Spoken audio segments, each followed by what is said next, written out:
medication overuse. Now, not unusual to have this individual who has now been afflicted with a new daily persistent headache, this headache that just will not go away. Their new normal is a day or days and nights afflicted with different types of headaches. So a daily headache that just will not relent. Not unusual for these individuals in that thought of self-medication. What can I do for myself? Not unusual for them to be on maybe a cocktail of medications, or we could talk about maybe one particular, maybe a non-steroidal anti-inflammatory medicine, which now they take 2, 3, 4, 5, I've seen 6 times a day, and in super therapeutic doses. So we call that, again, that medication overuse, which on its own has many issues. One issue is they get into a cycle of this daily headache that is now worsened by medication overuse. These headaches actually get worse.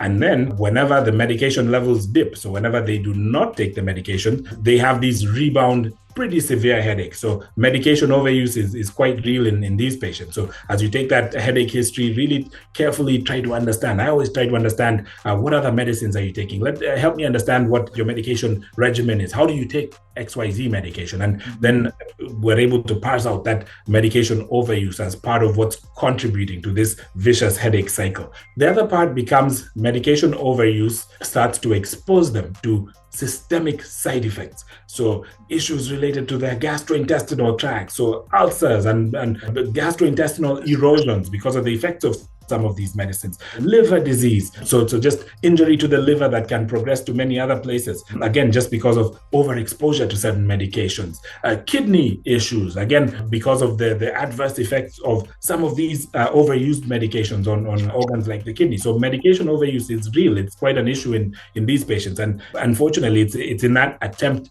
to self-medicate out of this vicious cycle of daily headaches and nightly headaches. And so as we tailor therapy, the goal is also to try and help taper down some of these overused medications and then really find reasonable alternatives for these overused medications. That's an amazing rundown.